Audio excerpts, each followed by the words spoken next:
सेना भारत की सेना है, लेकिन मैं राहुल गांधी को आपके माध्यम से एक बात बताना चाहता हूँ।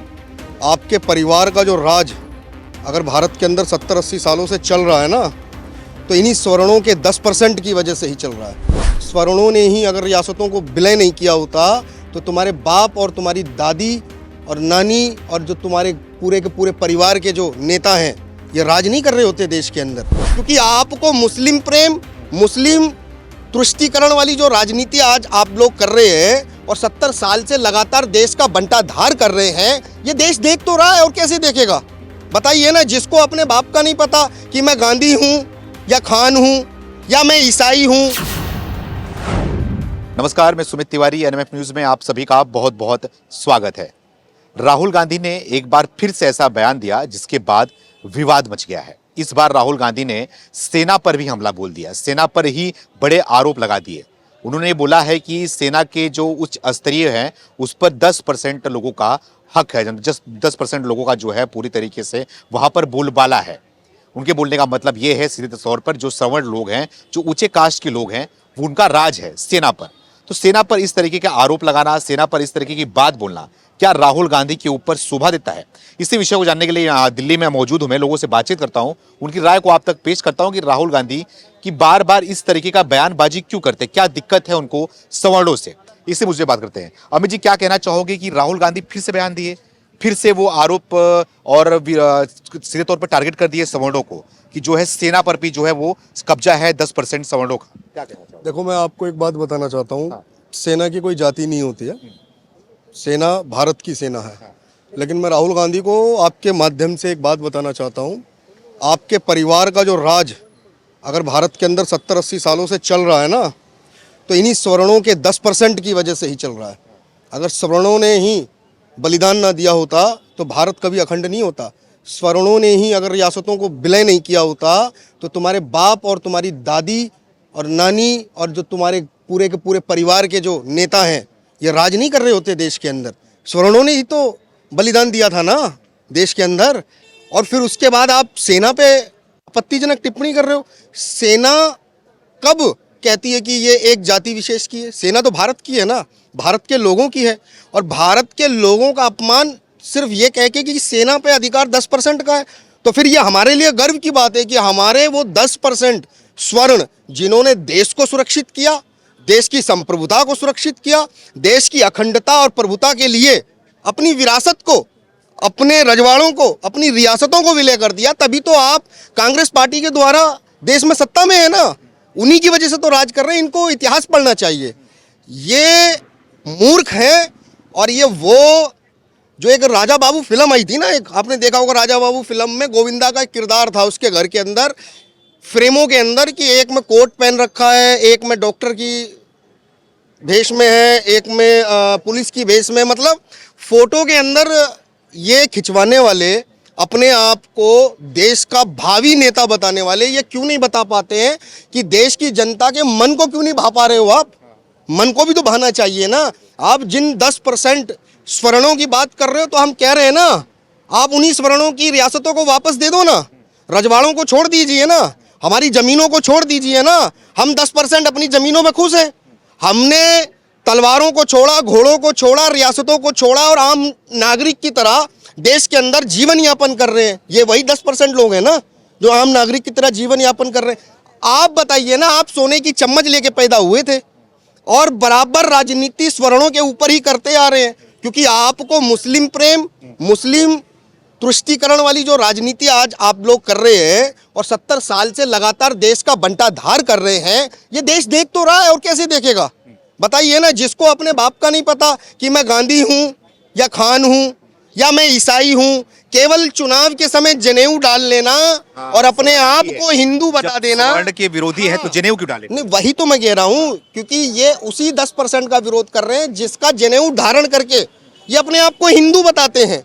ये वो मूर्ख व्यक्ति है जिसको जनता ने कभी अपने दिल में ही नहीं बसा पाया। और ये जनता को वही राजा बाबू की फिल्म की तरह अपना किरदार दिखाता रहा।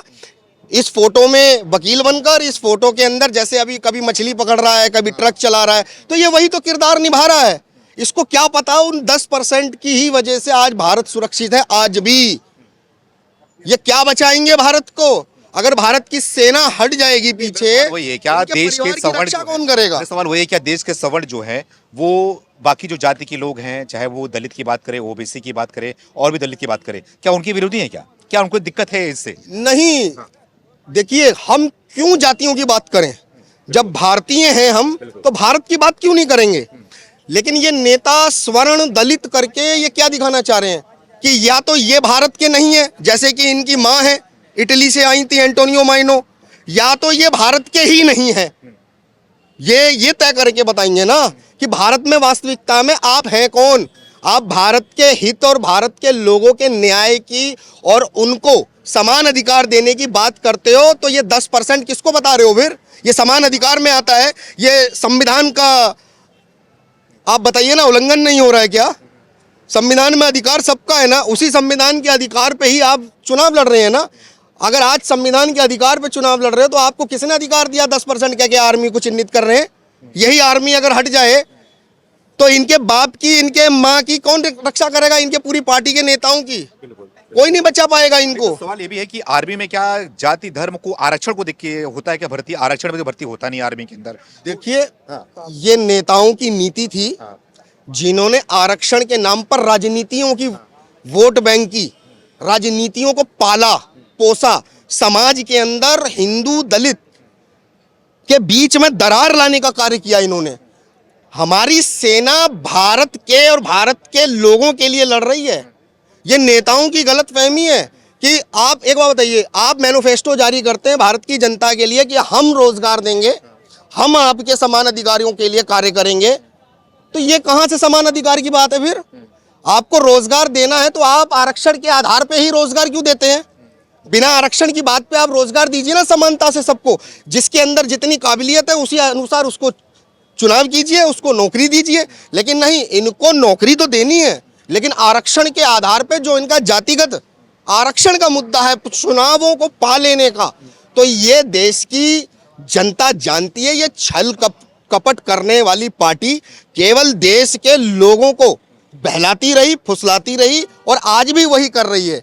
और हम तो कह रहे हैं ना, एक बार सिक्योरिटी के बगैर आ जाए, पता चल जाएगा। होना चाहिए जो 10% सवर्णों को बता रहे हैं कि आर्मी के अंदर उनका अधिकार है, हम कह रहे हैं कि पूरे भारत के अंदर उन्हीं सवर्णों का पूर्ण अधिकार है जिन्होंने एक आवाज पर भारत विलय के लिए अपना सर्वोच्च न्योछावर कर दिया। ये वही 10% है जिन्होंने युद्ध के मैदान में बलिदान दिया है। ये वही 10% है भारत विलय के नाम पर। यही कांग्रेस की पार्टी जब आई थी, भारत को अखंड संप्रभुता बनाने के लिए अपने रजवाड़े राज्य को छोड़ दिया, आम नागरिक की तरह जीवन यापन आज भी कर रहे हैं। आज भी आप उनको मतलब चिन्हित कर रहे हैं, तो फिर भाई दे दो ना, हमारे रियासत हमको वापस दे दो, हमारे रजवाड़े हमको वापस दे दो, हमारा धन हमको वापस दे दो, हमारा सोना हमको वापस दे दो, जो चुरा कर तुम्हारी दादी ले गई थी, सब पता है हमको। सब वापस कर दो ना। अगर 10% स्वर्ण आपको फूटी आंख नहीं भा रहे हैं, तो 10% स्वर्णों की रियासतों को, सोने को, प्रॉपर्टी को, जायदाद को दे दो। फिर देखते कितना बड़ा भारत रह जाएगा। भारत को अखंड और संप्रभुता बनाने के लिए तो इन स्वर्णों ने सब कुछ दे दिया। अपने 14-14 साल के बच्चों को रणभूमि में बलिदान करा दिया। ये वही स्वर्ण है ना जिनके जनेऊ को तोड़कर कोई सुल्तान भोजन करता था। ये बताएंगे? ये स्वर्णों को कुछ भी नहीं जान पाएंगे, बल्कि अपनी मानसिकता भारत के अंदर बता रहे हैं कि ये भारत के नहीं, ये बाहरी हैं। और जो बाहरी भारत के अंदर अपना अधिकार केवल इसलिए बता रहे हैं कि इनके बाप ने इनको सोने की चम्मच के साथ पैदा किया था। क्या कहना चाहोगे कि राहुल गांधी का कहना है कि जो 90% होते हैं, दलित हो गए, ओबीसी हो गए, तो तमाम होते हैं, वो 90% में आते हैं, लेकिन सेना पर जो कब्जा है वो 10% लोगों का है, यानी कि फिर से सवर्णों का, ब्राह्मणों का को ऊपर उन्होंने टारगेट किया। तो दिक्कत क्या है? क्या सेना में जो है वो सवर्णों का कब्जा है आपके हिसाब से? देखिए, राहुल गांधी इस समय ओछी राजनीति कर रहे हैं और निचले स्तर की राजनीति कर रहे हैं, जहां पर भारत की सेना गर्व के साथ भारत माता की जय के नारे लगाती है। क्यों लगाती है? क्योंकि उनको भारत से प्यार है, उनको भारत के जन्म से प्यार है, भारत की इतिहास से प्यार है। पर राहुल गांधी को ना भारत की संस्कृति से लेना देना, ना राहुल गांधी को भारत के इतिहास से लेना देना। राहुल गांधी वही काम कर रहे हैं जो काम मुगलों ने किया। जो काम औरंगजेब ने किया, जो काम बाबर ने किया, जो काम मुगलों ने हिंदुओं को बांटकर यहाँ पर सत्ता स्थापित की, जो काम अंग्रेजों ने किया हिंदुओं को बांटकर, वही काम ये कर रहे हैं। मुझे एक बात बताइए, राहुल गांधी का इतना ही ज्यादा प्रेम है, जब ये हक की बात करते हैं तो ऊंचा पैजामा, लंबी दाढ़ी, गोल टोपी वालों में 72 फिरके हैं, कभी उनकी जाति की बात नहीं करते, पर सेना में घुसकर ये दिखाना चाह रहे हैं कि देखो तुम्हारे संग गद्दारी हो रही है, तुम्हारे हक को छीना जा रहा है। एक बात सोचिए कि वही स्वर्ण समाज है जो देश के लिए अपने बच्चों को बॉर्डर पर भेज के देश की सुरक्षा कर रही है। जिस इंडियन आर्मी के नाम से पाकिस्तान मुंह देता है, जिस इंडियन आर्मी के नाम पर बांग्लादेश की सांसें रुक जाती है, जिस इंडियन आर्मी के नाम पर पाकिस्तान के, अमेरिका जैसे के मुंह बंद हो जाते हैं, उस इंडियन आर्मी में राजनीति इसलिए किया जा रहा है क्योंकि उनको पता है कि अब देश की सुरक्षा पे घात करें, अब देश के इतिहास पर घात करें। इन्होंने देख लिया कि पहले नरेंद्र मोदी को गाली दिया, फिर हिंदुओं को गाली दिया, फिर देश के संस्कृति को गाली दिया, फिर राम भगवान के अस्तित्व को सवाल उठाया, कुछ नहीं हो पाया। तो अब ये मोहम्मद गाजी, जिसको मैं साफ साफ बोलूंगा, अब ये भारत की आर्मी को टारगेट कर रहा है। जिस आर्मी ने ऑपरेशन सिंदूर किया उसको नकार दिया, जिस आर्मी ने बालाकोट किया उसको नकार दिया, जिस आर्मी ने हमारे सुरक्षा में अपने परिवार तक को छोड़ के त्याग और तपस्या के साथ इस भारत की सुरक्षा का काम किया, उस आर्मी में ये भेद डालने का काम कर रहे हैं। और कहीं ना कहीं इस देश में हिंदुओं को लड़वाने के लिए वो जानबूझकर एक ऐसा षड्यंत्र रच रहे हैं कि दलित समाज स्वर्ण समाज से लड़ेगा तो ये सत्ता पाएंगे। एक बात बताइए, भीमराव अंबेडकर कौन थे? एक दलित समाज से ही थे, पर भीमराव अंबेडकर को इतना बड़ा महानायक किसने बनाया? एक स्वर्ण समाज के ही लोगों ने ही तो बनाया। जब उन्होंने पढ़ाया लिखाया किया, वही तब जाके भीमराव अंबेडकर महानायक बने, उसके बाद ही तो भारत का संविधान के नायक बने। पर उसके बाद भी इनको शर्म नहीं आ रही है। जिस स्वर्ण समाज ने देश की सुरक्षा के लिए, सर देश के इतिहास के लिए अपना पूरा सब कुछ त्याग दिया, चाहे आप बड़े बड़े वो उठा के देखिए, चाहे मंगल पांडे को देख लीजिए, चाहे महाराणा प्रताप को उठाइए, चाहे छत्रपति शिवाजी महाराज को उठाइए, चाहे अंग्रेजों से लड़ते हुए भगत सिंह को उठाइए, चाहे सुखदेव को उठाइए, चाहे किसी का नाम लीजिए। तो स्वर्ण समाज के लोगों ने क्यों लड़ाई लड़ी? क्योंकि उनको इस देश की मिट्टी से प्यार था, इस देश को वो माँ मानते थे। और हमारा किसी दलित समाज से कोई लड़ाई नहीं है, वो भी हिंदू हैं, हम उनको भी सनातनी मानते हैं, और वो हमारे लिए गर्व की बात है। क्यों? क्योंकि अगर वो नहीं है तो हम भी नहीं है। क्योंकि भगवान विष्णु कहते हैं कि हरि का जो वो है पांव अगर किसी ने छू लिया तो वो एक तरीके से बैकुंठ के लिए जाता है। तो वही स्वर्ण समाज को भड़काने का जिस तरीके से दलित समाज को राहुल गांधी हिंदुओं से तोड़ने की कोशिश कर रहे हैं, जिस तरीके से चंद्रशेखर रावण वही काम करते हैं, लालू यादव हो, चाहे तेजस्वी यादव हो, चाहे अखिलेश यादव हो, ये लगातार नारे लगाते पीडीए का, ये लगाते हम दलितों की लड़ाई लड़ रहे हैं। जब दलितों के साथ बंगाल में 400 परिवारों के साथ, दलित हिंदू परिवारों के साथ जब उनके घर से पलायन कराया गया, उनको मारा गया, काटा गया, उनके घर से भगा दिया गया, कितनी बार राहुल गांधी ने आवाज उठाया? जब बांग्लादेश में हो रहा था तो राहुल गांधी कितनी बार आवाज उठा रहे थे? उत्तर प्रदेश में एक दलित बेटी के साथ जब रेप हुआ तो राहुल गांधी, सोनिया गांधी सब बैरिकेड तोड़ के पहुंच गए, पर झारखंड में क्यों नहीं पहुंचे?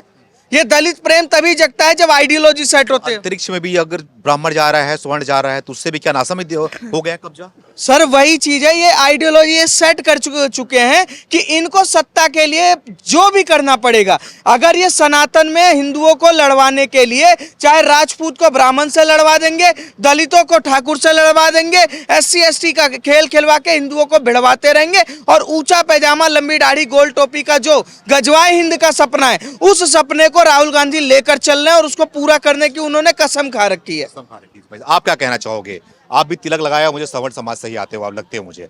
उससे पहले आप सनातनी भी हो, तो क्या कहना चाहोगे कि ये बांटा जा रहा है फिर से जो है वो भड़काया जा रहा है क्या दलितों को और भी जो पिछड़े जाति? अगर मैं कर्म की बात करूं तो मैं शूद्र हूं। हाँ। मेरा जन्म ब्राह्मण परिवार में हुआ है, लेकिन अगर मैं कर्म की बात करूं तो मैं जन सेवा कर रहा हूं, तो मैं शूद्र हूं। ठीक है, और गर्व से कहता हूं कि हाँ, चारों वर्ण मैं ही हूं, ब्राह्मण भी मैं ही हूं, क्षत्रिय भी मैं ही हूं, वैश्य भी मैं ही हूं, और शूद्र भी मैं ही हूं। ठीक है, पहली चीज। दूसरी बात अब आपको बता दूं कि ये बहुत ही हास्यास्पद बात है, बहुत हास्यास्पद बात है कि राहुल गांधी ये बयान देते हैं, वो भी तब जब अभी छः महीने भी हुए हैं ना ऑपरेशन सिंदूर को। पूरे देश ने देखा कि ऑपरेशन सिंदूर की कमान हमारे देश की 2 वीरांगनाओं ने संभाली, और वो कौन थी? दोनों में से कोई सवर्ण समाज से नहीं थी, ठीक है। सोफिया जी मुस्लिम समाज से थी, ठीक है, कर्नल सोफिया। और लेफ्टिनेंट का जो हमारी एयरफोर्स की थी कमांडेंट व्योमिका सिंह, वो हमारी बहन दलित समाज से आती थी। उनको अब शब्द कहने वाला राम गोपाल यादव राहुल गांधी की अलायंस पार्टी का नेता है। सोच कर देखिए, ये लोग हिंदू धर्म को तोड़ना चाहते हैं, ये लोग हिंदू धर्म को बांटना चाहते हैं। और वो नैरेटिव कैसे गढ़ा गया मैं बता देता हूँ। टारगेट सर मैं वही बता रहा हूँ ना, ये क्रमवार तरीके से कर रहे हैं। आज सेना पर आज पहली बार थोड़े आए हैं, बालाकोट के टाइम पे भी आए थे, बालाकोट के टाइम पे भी आए थे, उरी के टाइम पे आए ना। ये हमेशा से इनका क्या है, पहले इन्होंने क्या काम करा, दलित बनाम सवर्ण किया और दलितों को अलग कर दिया। दलितों के धर्म परिवर्तन नहीं रोक पाए ये। जो दलित आज क्रिश्चियनिटी में जा रहे हैं, क्रिश्चियन बनते जा रहे हैं, ईसाइयत में जा रहे हैं, उनको ये रोकने का कार्य नहीं कर रहे हैं। पंजाब आज ईसाइयत की ओर जा रहा है, उनको रोकने का कार्य नहीं कर रहे हैं। सोच कर देखिएगा। लेकिन एक नया नैरेटिव गढ़ दिया है, सवर्ण वर्सेज 90%, सवर्ण वर्सेज 90%। ये क्रमवार तरीके से आ रहे हैं। और मैं इसमें इनका दोष कम देता हूं, मैं इसमें उन हिंदुओं का दोष देता हूं जो जाति के आधार पर बट जाते हैं। जो जाति के आधार, हम तो चीख चीख कर चिल्ला चिल्ला कर कह रहे हैं जात पात की करो विदाई, सारे हिंदू भाई भाई, ये तो है। अब दूसरी बात पर आता हूं साहब। राहुल गांधी को मैं ना सुनता हूं, क्यों सुनता हूं, उसके दो कारण है। पहला, जितना मेरा स्ट्रेस होता है सारा दूर हो जाता है कॉमेडी के रूप में। दूसरा, राहुल गांधी को इसलिए सोचता हूं कि वो क्या आग लगाना चाह रहा है, इसलिए मैं उसको सुनता हूं। अब आप एक बात बताइए, ये कहते हैं कि 10% ही सेना में है, 500 बड़ी कंपनियों के मालिक जो हैं वो सवर्ण है, फलाना है, ढिमाका है, ये है वो है। इनको ये सवर्ण तो दिखते हैं, इनको वो चांदनी चौक में रिक्शा चलाने वाले शुक्ला जी, तिवारी जी, दुबे जी क्यों नहीं दिखते? क्या ठाकुरों के घर में गरीब पैदा नहीं हो रहे हैं? क्या बनिए गरीब नहीं है? क्या ब्राह्मण गरीब नहीं है? लेकिन इस देश के अंदर में इन लोगों ने एक नैरेटिव गढ़ दिया और जेएनयू जैसी यूनिवर्सिटी में नारे लगाए जाते हैं, ब्राह्मण बनिए ठाकुर चोर, भारत छोड़ो। इनकी औकात ही हमें भारत छुड़वाएंगे, जिस भारत को हमने सींचा है अपने खून से। एक बात बता देता हूं आपके चैनल के माध्यम से, एक बार सदन में खड़े होके मनोज झा आरजेडी का नेता है, उसने ठाकुरों पे टिप्पणी करी थी, तब इस कवि इंद्रेश द्विवेदी ने इसी कनाट प्लेस से उसको जवाब दिया था। जब उसने कहा था कि कुआं ठाकुर का, तब उसको जवाब दिया था कि गर्दनें कटवाई ठाकुर ने, तुम्हारा क्या? जोहर किया ठकुराई ने, तुम्हारा क्या? रक्त बहाया ठाकुरों ने, तुम्हारा क्या? देश के लिए लड़े ठाकुर, तुम्हारा क्या? तो जिन्होंने बलिदान दिया है, तुम आज उनको कह रहे हो कि इन 10% को अलग कर दो। मैं सीधा सीधा पूछ लेता हूं, राहुल गांधी से पूछ लेता हूं, राहुल गांधी का अपना क्या योगदान है भारत की तरक्की में? या राहुल गांधी के परिवार का सिगार पीकर आजादी की लड़ाई लड़ी जाती थी क्या? एडवीना के साथ में बैठ बैठ कर वो किया जाता था क्या? राहुल गांधी क्यों ऐसा बार बार कर रहा है, क्या फायदा? राहुल गांधी भारत को तोड़ना चाहता है। अच्छा। राहुल गांधी भारत के टुकड़े करना चाहता है। तो भारत जोड़ने की बात नहीं भाई साहब, पहले जब भारत टूटा था, सबसे पहले जब भारत टूटा था, उस भारत के विभाजन पर साइन किसके थे? राहुल के परनाना के, राहुल के बाप के नाना के साइन थे, जवाहरलाल नेहरू, ठीक है। उसके बाद में जब बिहार चुनाव में क्या नतीजा, बिहार चुनाव में क्या फायदा? बिहार चुनाव में बहुत बड़ी मात्रा में ओबीसी वोटर भी है, इसलिए क्या बोले? देखो, बिहार एक ऐसा प्रदेश है ना, एक ऐसा राज्य है जो देश को चलाता है। मेरा ये पर्सनल मत है कि बिहार सबसे ज्यादा आईएएस आईपीएस देता है, बिहार और पूर्वांचल। बिहार के मतदाता बहुत समझदार हैं और वो उसे ही चुनेंगे जो बिहार में प्रगति लाएगा। और नो डाउट कि नीतीश कुमार की प्रगति अगर किसी को नहीं दिख रही है तो मैं यही बोलूंगा कि सावन के अंधे को सब जगह हरा हरा नजर आता है, समझ गए। बिहार में एनडीए की सरकार बनने जा रही है, फिर से कमल का फूल खिलने जा रहा है। क्या कहना चाहोगे, राहुल गांधी को जवाब देना चाहोगे, क्योंकि सेना के ऊपर टारगेट कर रहे हैं? सर ये देखिए, ये कहते हैं वोट चोरी हो जाता है, ऐसे ऐसे बयान देंगे तो वोट चोरी होगा ही। अब ये देखिए कि इनके पार्टी के जो जन्म देने वाले हैं ना, क्या बोलते हैं अंग्रेज, उन्हीं की बातों पे ये आ गए हैं। उनका क्या था, डिवाइड एंड रूल। वो जब अंग्रेज थे तो हमारे सेना में भी जाति का ये होता था कि कौन कितने % है, क्योंकि वो जाति में बटे रहे। और अगर जाति से ऊपर उठ गए, अगर हिंदू हो गए तो अंग्रेजों के लिए खतरा हो जाता था। तो जैसे ही इंडिया आज़ाद हुआ, देश आज़ाद हुआ, उसके बाद में क्या हुआ, ये जाति का जो सिलसिला है ना, ये खत्म हो गया। मैं सुन रहा था सर, तो मैंने ये सर्च किया कि percentage of upper caste in Indian army लिखा, तो there is no such data, कोई डाटा ही नहीं है सर। कहाँ से राहुल गांधी को पता चला, कहाँ से किसी को पता चला? राहुल गांधी तो चीख चीख के ये बोल देते हैं कि क्या बोलते हैं, हिंदुओं का हम जाति जनगणना करवाएं, जाति का ये करवाएंगे। अरे भाई मुस्लिम का भी बोलिए ना, मुस्लिम का भी करवाएंगे, शिया सुन्नी अहमदिया देवबंदी बरेलवी सबका, ये सबका भी करवाएंगे। अब बोलिए, बिहार में तो जाति जनगणना हुई थी ना, फिर उसके बाद में क्या बोला कि परसेंट हम ये क्या बोलते हैं जाति के आधार पे ये सब करेंगे। आपको याद होगा सर टिम्बावे मुम्बा साउथ अफ्रीका का, वो भी क्या बोलते हैं, वो भी फंसे हुए थे ये सब चीज़ में, उनको भी जाति के मैंने आरक्षण के तौर पे उनको कैप्टन बनाया गया। देख लीजिए क्या क्या बीच में हसर हो गया था साउथ अफ्रीका का। सर ये चाहते हैं कि देश में बटे, और ये देशद्रोह है सर। मनोबल इससे टूटेगा। सेना में क्या है, फूट डालने की कोशिश कर रहे हैं। बिल्कुल सर, और ये देशद्रोह है। अब ये बिल्कुल देशद्रोह है। आप सेना को कैसे बोल सकते हैं, क्या बोल सकते हैं सर? आज अगर कोई गाली देता है सोफिया अंसारी को, किसी ने बोला था कि देशद्रोही है, ये है, बच्चे पैदा करने की मशीन होती अगर सेना में नहीं होती, तो हमने सबने कंडेम किया था इस चीज़ का। आज देखिए राहुल गांधी को बात क्या है कि उनको क्या है ना कि टिट फॉर टैट करके कैसे भी करके बाई हुक बाई क्रुक उनको क्या है कि सत्ता में आना है और देश को तोड़ना है, बस यही चीज़ है उनका मकसद।